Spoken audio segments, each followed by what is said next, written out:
जब परिधि ने मॉनिटर पर पारितोष को देखा तो वो एक झटके में उसे पहचान गई, लेकिन वो इस बात से हैरान थी कि आखिर पारितोष यहाँ क्या कर रहा था। क्या आप एक दूसरे को जानते हैं मिस परिधि? प्रताप ने पूछा। पारितोष और परिधि एक साथ काम करते थे। जब परिधि का प्रमोशन होने वाला था तब प्रमोशन की रेस में पारितोष भी था, लेकिन परिधि के हेड ऑफिस ट्रांसफर होने के बाद उसने दूसरे दिन अचानक से रिजाइन दे दिया था और उसके बाद वो फिर कभी दिखा ही नहीं। लेकिन ताज्जुब की बात यह है कि हमने परिधि के साथ साथ उसे भी प्रमोट किया था। पता नहीं क्यों, फिर भी उसने जॉब छोड़ दी थी, शेखर ने बताया। शेखर की बात से परिधि काफी सेटिस्फाइड थी। उसने धीरे से उसका शुक्रिया अदा किया।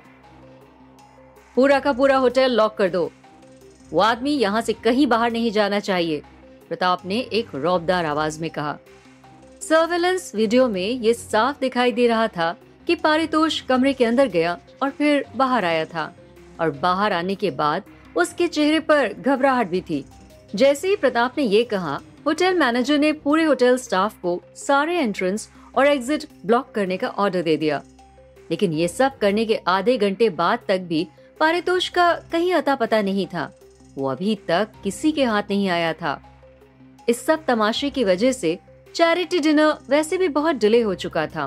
फिर परिधि और प्रताप ने एक दूसरे की तरफ देखा और प्रताप ने उसे पहले चैरिटी डिनर को शुरू करने का इशारा किया, और तभी पीछे से केशव की आवाज आई। आंटी, मैंने इस वीडियो वाले अंकल को देखा है, वो अभी भी इसी होटल में है। वो शायद ऑपरेटिंग रूम में छुप कर बैठे हैं। जब सभी लोगों ने मुड़कर देखा तो सब केशव को देखकर हंसने लगे। लोगों को लगा कि शायद इस बच्चे ने ऐसे ही किसी को देख लिया था। अब एक बच्चे की बात को भला कोई सीरियसली क्यों लेने वाला था? लेकिन केशव मजाक नहीं कर रहा था, वो सच में सीरियस था और परिधि ये देख सकती थी। उसने तुरंत प्रताप से कहा, मिस्टर रॉय, हमें किसी को भेजकर ऑपरेटिंग रूम की तलाशी लेनी चाहिए। क्या आपको सच में इस बच्चे की बात पर भरोसा है? प्रताप ने पूछा। जी हाँ, पूरा भरोसा है, परिधि ने कॉन्फिडेंस के साथ कहा। लेकिन वहां मौजूद बाकी लोगों को तो बस ये एक बचकानी हरकत ही लग रही थी। परिधि की बात सुनकर प्रताप ने होटल मैनेजर को इशारा करते हुए कहा, ऑपरेटिंग रूम की तलाशी करिए।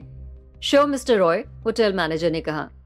लेकिन तुम इतने यकीन के साथ कैसे कह सकते हो कि वो इंसान ऑपरेटिंग रूम में ही छुपा है? प्रताप ने केशव से पूछा।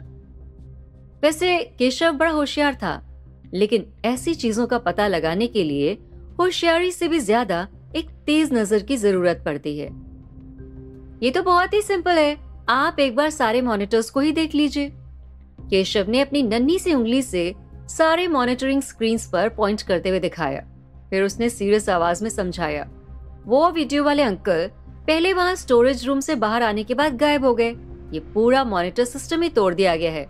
इसका मतलब यही तो है ना कि वो अंकल या तो इस मॉनिटरिंग रूम में आए थे या उन्होंने यहाँ किसी को भेजा था। और स्टोरेज रूम से लेकर ऑपरेटिंग रूम तक के लिए कम से कम 3 मॉनिटर्स तो होंगे ही।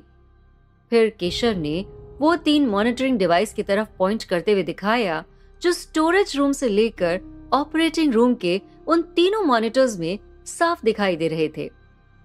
उसने समझाना जारी रखा, और ये तीनों मॉनिटर्स बिल्कुल ही सही सलामत है।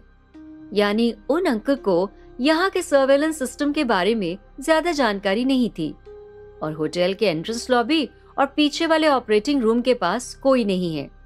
अगर टाइम और डिस्टेंस को लेकर गौर किया जाए तो ये अंकल तभी यहीं थे जब आप लोगों ने इन्हें मॉनिटर पर देखकर पहचाना था।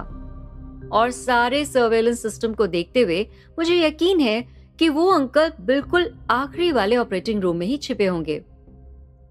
इतने छोटे बच्चे की जुबान से इतनी लॉजिकल और सटीक बातें सुनकर सभी लोग काफी हैरान थे, और सबसे ज्यादा अचंभित था प्रताप। केशव की बातें काफी कन्विंसिंग लग रही थी। परिधि को ये तो पता था कि केशव एक होशियार बच्चा था, लेकिन वो इतना स्मार्ट निकलेगा इसका उसे कोई अंदाजा नहीं था।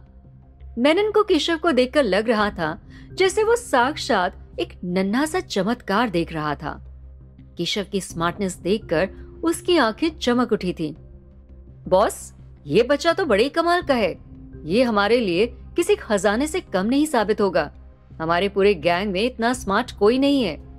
हाँ, कौस्तुभ जरूर है, पर ये बच्चा, हम इसे अपने गैंग में शामिल कर लेते हैं, वरना यहाँ रहकर उसकी इतनी अच्छी एनालिटिकल एबिलिटी ठीक से डेवलप नहीं हो पाएगी और बस एक मजाक बनकर रह जाएगी, मेनन ने कहा। प्रताप समझ गया था कि मेनन क्या कहने की कोशिश कर रहा था।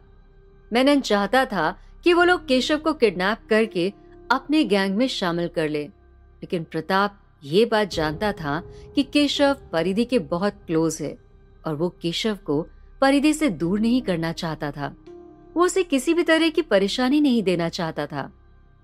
इतनी देर में केशव ने फिर मॉनिटर की ओर अपनी नन्ही उंगली से पॉइंट करते हुए कहा, ऑपरेटिंग रूम पीछे वाले दरवाजे के सबसे करीब है, तो जाहिर सी बात है कि कोई भी छुपने के लिए उसी रूम का सहारा लेगा। अरे ये बच्चा क्या कह रहा है, मेरे तो कुछ पले नहीं पड़ रहा, इतनी सी उम्र में इतनी लॉजिकल बातें कर रहा है, वहां मौजूद लोगों में से एक आदमी ने कहा। और जैसे ही उसने बोलना खत्म किया, पीछे से होटल स्टाफ एक आदमी को पकड़कर वहीं ला रहे थे। छोड़ दो मुझे, छोड़ो मुझे, जाने दो, तुम जानते नहीं हो मैं क्या कर सकता हूँ। तो तुम लोग मुझे ऐसे अरेस्ट नहीं कर सकते, मैंने कुछ गलत नहीं किया है, पारितोष ने घबराते और हिचकिचाते हुए कहा। ये देखकर परिधि ने एक बड़ी सी स्माइल के साथ केशव की तरफ देखा और धीरे से कहा, वेल डन मिस्टर रॉय, ये शख्स हमें ऑपरेटिंग रूम से ही मिला है, होटल मैनेजर ने कहा। ये तुम लोग क्या कर रहे हो, छोड़ो मुझे, छोड़ो मुझे, मैं तुम लोगों के खिलाफ केस कर दूंगा, पारितोष ने गुस्से में कहा। केस तो हम तुम पर करेंगे, तुम्हें हार चुराने के जुर्म में गिरफ्तार करवाकर, विशेष ठाकुर ने कहा। मैंने कोई हार वार नहीं चुराया है, मुझे पता नहीं आप लोग क्या बकवास कर रहे हैं, पारितोष ने कहा। और उसकी तलाशी करने पर भी कुछ मिला नहीं और इससे परिधि काफी हैरान भी थी। देखो पारितोष, तुम चुपचाप वो हार लौटा दो तो हम तुम्हें यहाँ से आराम से जाने देंगे, परिधि ने कहा। परिधि, आखिर तुम मुझसे किस बात का बदला लेना चाहती हो? तुमने खुद जानबूझकर एक नकली हार डोनेट किया और अब जब तुम्हारा झूठ पकड़ा गया तो तुम मुझ पर ऐसे बेबुनियाद इल्जाम लगाकर खुद को बेकसूर साबित करना चाहती हो, पारितोष ने कहा। ठीक है, अगर तुमने हार नहीं चुराया तो तुम चोरी छुपे स्टोरेज रूम में क्या कर रहे थे और फिर ऑपरेटिंग रूम में जाकर क्यों छुप गए? परिधि ने बड़ी ही शांति से पूछा। क्या चोरी छुपे? मुझे अर्जेंटली बाथरूम यूज करना था, इसीलिए मैं वहां गया था। और जहां तक रही ऑपरेटिंग रूम की बात, तो मेरा वॉलेट गिर गया था और उसमें से कुछ सिक्के बिखर गए थे, तो उन्हें ही कलेक्ट करने के लिए मैं वहां गया था, पारितोष ने सफाई देते हुए कहा। बाथरूम की बात सुनते ही प्रताप और परिधि ने एक दूसरे की तरफ देखकर स्माइल किया और फिर परिधि ने होटल मैनेजर को बाथरूम की तलाशी लेने का ऑर्डर दिया। कुछ देर बाद बाथरूम की तलाशी लेकर जब होटल स्टाफ आया तो उनके हाथ में असली हार था। मैडम, ये हार हमें बाथरूम के फ्लश टैंक से मिला, स्टाफ ने कहा। ये मैंने नहीं किया है, पारितोष ने घबराते हुए कहा।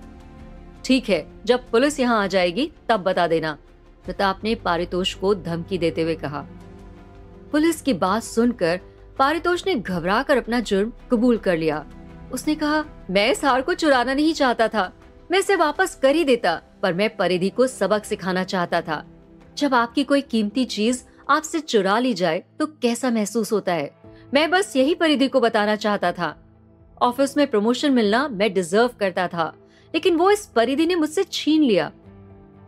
लेकिन प्रमोशन तो तुम्हारा भी हुआ था, परिधि ने कहा। हाँ, लेकिन वो सिर्फ और सिर्फ मुझे मिलना चाहिए था। तुमने उसे लेकर मेरे लिए उस प्रमोशन को एक कंसोलेशन प्राइज बना दिया था। लेकिन प्लीज, मैं इन सब के लिए तुमसे माफी मांगता हूँ, मुझे पुलिस के हवाले मत करो, पारितोष ने कहा। पारितोष की बातें सुनकर परिधि ने उसे माफ कर दिया और उसे वहां से जाने के लिए कह दिया। इस पूरे तमाशे की वजह से चैरिटी डिनर पूरे 2 घंटे डिले हो चुका था, लेकिन लोगों को इसका कोई अफसोस नहीं था क्योंकि उन्हें इतना हाई वोल्टेज ड्रामा देखने को जो मिला था। कुछ देर बाद चैरिटी डिनर वापस से शुरू हुआ।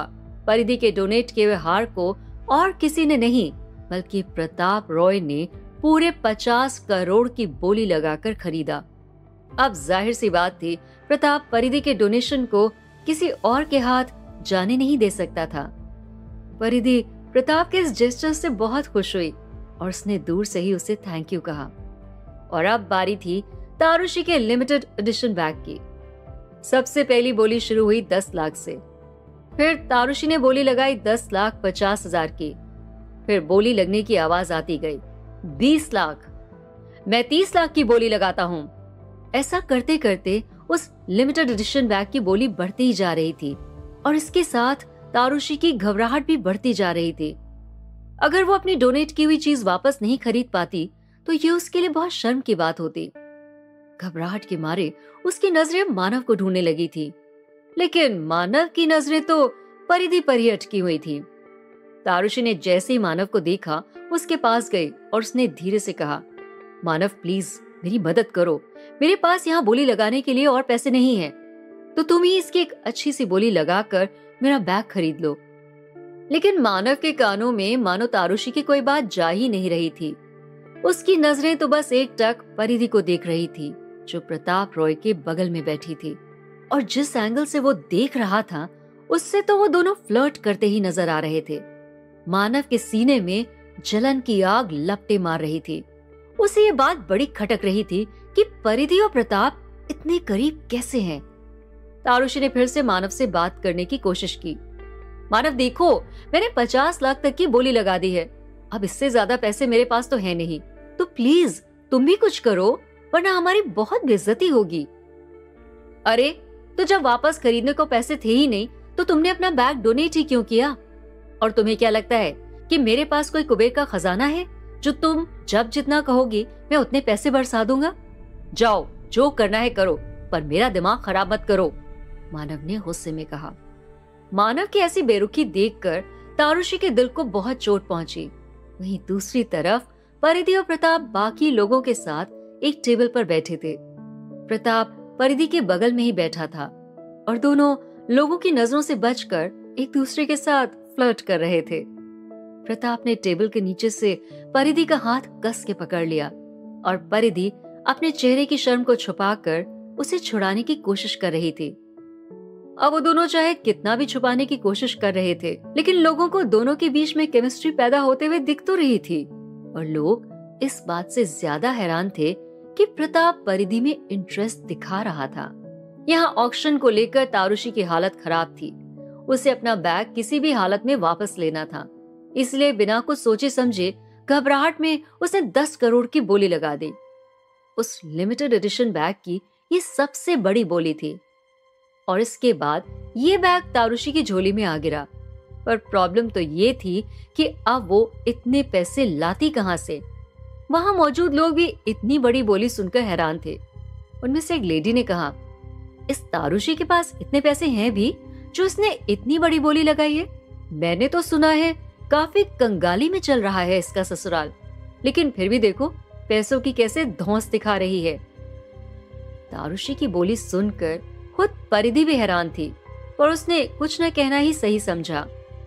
बेचैनी के मारे तारुशी मानव को ढूंढ रही थी, लेकिन वो तो पता नहीं कहाँ था।